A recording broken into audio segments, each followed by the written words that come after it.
पहली बारी में ना मैंने विद नंबर ही डाल दिया। फिर उसी पे किसी बच्चे ने कमेंट कर रखा था कि सर नंबर तो हाइड कर देते, और वो सही भी किया। मुझे याद नहीं था, मैं टाइपिस्ट के साथ कुछ काम कर रहा था और मैं दोनों तीनों उसमें ध्यान इधर आधा था आधा उधर था, तो फिर मैंने उसको डिलीट किया। फिर उस पर नंबर मैंने हटवा के और फिर उसको डाल दिया। और पता है मैं चीज़ वही डालता हूँ, ऐसे तो बहुत सारे मैसेज पड़े रहते हैं, लेकिन मैं चीज़ वही डालता हूँ जिससे थोड़ा सा आपके अंदर इंस्पिरेशन आए। उस बच्चे का क्या था, जैसे कल 15 तारीख है ना, कल डॉक्यूमेंट वेरिफिकेशन है उसका 15 तारीख को, कल जयपुर के अंदर ही है। वो बच्चा बिलोंग करता है गंगापुर सिटी से, और पहले उसका ग्रुप डी में सिलेक्शन हुआ और 2023 में वो जीएसटी इंस्पेक्टर बन गया, मतलब एक्साइज इंस्पेक्टर बन गया वो। और राजस्थान के अंदर ही उसको ज्वाइनिंग आ जाएगी, लोकेशन यही आ जाएगा, अलोकेट ही हो जाएगा। राजस्थान के अंदर ही डीवी करवाया है। बाकी उसकी जितना रैंक है, क्योंकि एक तो कैटेगरी बेनिफिट है, तो ठीक ठाक सा उसका काम हो जाएगा। तो उसका ना मेन पॉइंट जो मुझे लगा, इसलिए मैंने डाला कि उसने क्या कहा, सर ग्रुप डी से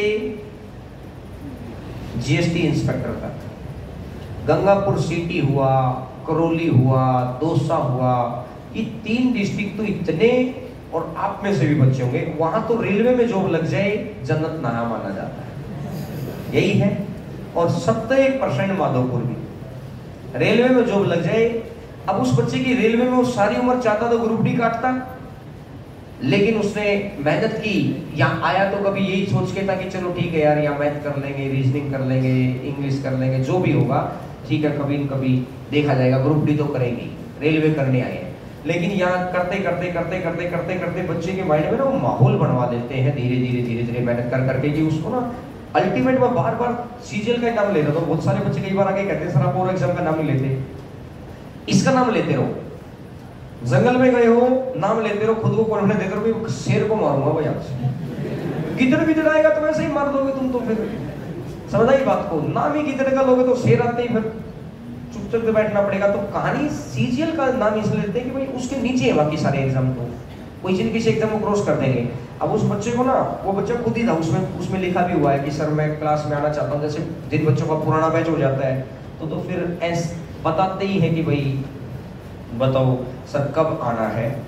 और जिसका मुझे थोड़ा सा इंस्पायरिंग सा लगता है फिर उसको बुला लेते हैं, और नहीं तो फिर 8 जून को इकट्ठा ही बुलाते हैं फिर सब, कि भाई एक 8 जून से अगले 8 जून तक जितने भी बच्चे हुए हैं, तो जून में से जो भी आ पाता है, हर बच्चा तो आ भी नहीं पाता है, तो फिर 8 जून को जो फेलिसिटेशन प्रोग्राम होता है उसमें हम लोग इन्विटेशन भेजते हैं सब।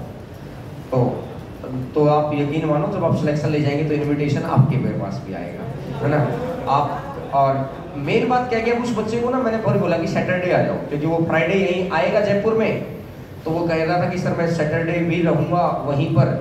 तो मैंने बोला अच्छा ठीक है आप सैटरडे आ जाओ, तो सैटरडे वो जिस भी टाइम आएगा उसी क्लास में बुला लेंगे उसको 5-10-20 मिनट, उसको भी अच्छा लगेगा कि थोड़ा सा ये बताना।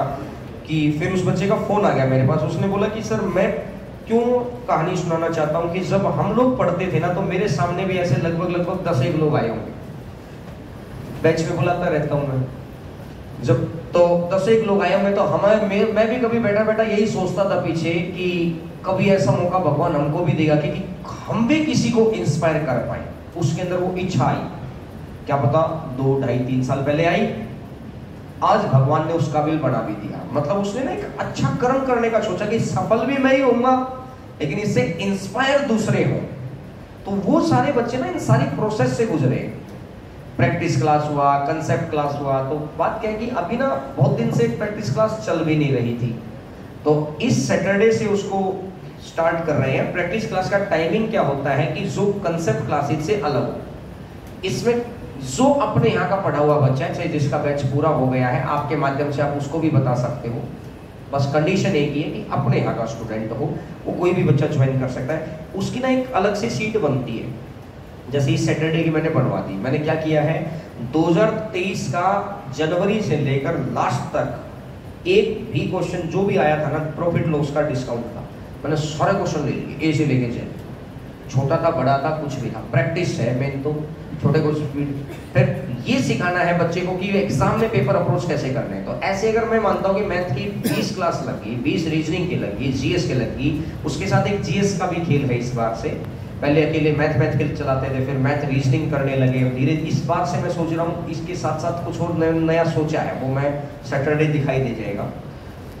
तो जो भी बच्चा आप में से करना चाहे ना, वो क्या करना, सैटरडे को ये क्लास तो चलेगी ही 3:30 से, उस दिन 10 मिनट पहले छोड़ देंगे 4:50 तक। फिर उसके बाद ना 5 बजे से और वो फिक्स 8 बजे तक विदाउट ब्रेक, नो किंतु नो परंतु। जिसको मोबाइल यूज करना है घर जाओ आराम से करो, कोई मना ही नहीं। लेकिन क्योंकि क्या ना कि डेडिकेशन रीड वालों की जरूरत है मेन तो 5 से 8 ना सिनेमा हॉल में क्लास चलेगी। वहां पर जब जाओगे तो वहीं पर सीट मिलेगी वो, और एक टारगेट फिक्स होगा कि 3 घंटे में मिनिमम मान के चलो। कंसेप्ट क्लास में हम लोग जनरली 2 घंटे में 25 क्वेश्चन कर पाते हैं मुश्किल से। वहां फिक्स है कि 3 घंटे में, जो मेरा पहले जब हम लोग करते थे बच्चों के साथ ही प्रैक्टिस, तो जहां तक मुझे आइडिया है 80 से 100 क्वेश्चन के बीच में हो जाता। मतलब 1 घंटे में 30 क्वेश्चन आराम से हो जाते थे। 1 घंटे में 30 का मतलब है क्वेश्चन पढ़ा भी है, किया भी है, जिसको जो नोट करना वो नोट भी किया है। मतलब 2 मिनट में सारा काम हो रहा है एक क्वेश्चन के साथ, और वो रेगुलर तरीके से हो रहा है। तो लगभग 80 से 100 क्वेश्चन, छोटे क्वेश्चन होते थे तो ज्यादा हो जाते थे, 80 से 100 क्वेश्चन हो जाते हैं। तो टारगेट यही लिया गया है, मींस के क्वेश्चन, प्री के क्वेश्चन, ICAR के क्वेश्चन, CGL के क्वेश्चन जितने थे ना, एक सीट 16 पेज की ऐसे बढ़ के तैयार हुई। जैसे अब ये टॉपिक खत्म होगा, जैसे आपका पिछला टॉपिक कौन सा हुआ था, परसेंटेज, तो ऐसे ही क्लास परसेंटेज की आएगी। तो इससे क्या है ना कि जो बच्चे घर पे जाके अपने आप पे काम नहीं कर पाते, तो उन बच्चों को भी थोड़ा है कि भाई मैं नहीं कह रहा मैंने 80 क्वेश्चन कराए, आप 80 के 80 सीख कर गए, अरे 40 तो सीख कर गए घर पे उन्हीं 3 घंटों में। घर पे जाते, अब कल शाम को 5 से 8 का टाइम सोच लो आपने क्या यूज किया होगा, 1 घंटा मुश्किल से यूज किया होगा। बच्चा घर पे व्हाट्सएप, फेसबुक और यही कर सकता है, उससे ज्यादा क्या करेगा।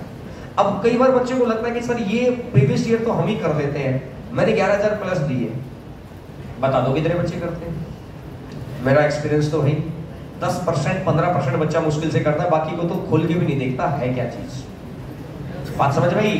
तो इस बहाने क्या होता है कि जो प्रीवियस ईयर का लेटेस्ट प्रीवियस ईयर है ना, वो यही की यही हो जाता है क्लास में, और कंसेप्ट हो ही रहा है।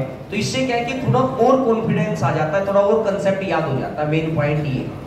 तो भाई सैटरडे, अब ऐसे रैंडमली तो किसी बैच में कौन सा टॉपिक हो रखा था, किसी बैच में कौन सा टॉपिक हो रखा है, तो कई बार बच्चे ये भी मान लेते हैं कि यार लेट हो गया है। तो बहुत बार ऐसा होता है कि कई बार ऐसे लोगों को लगता है हमें तो दूर जाना है। तो मैं फिर यही कहता हूँ कि भाई गांव से आए हैं, सक्सेस में ही लेट है, तो बहानेबाजी तो चलती रही। कोई लेट है, किसी को बस नहीं मिलेगी, किसी को कुछ नहीं मिलेगा। भाई बेरोजगारी, जिस दिन बेरोजगारी घर में घुस जाएगी ना, उस दिन तुम कहोगे चाहे रात 12 बजे तक जगवा दो। तो इसलिए जो भी बच्चे कल प्रैक्टिस करना चाहें, कल नहीं सैटरडे को 5 बजे से 8 बजे तक क्लास रहेगी।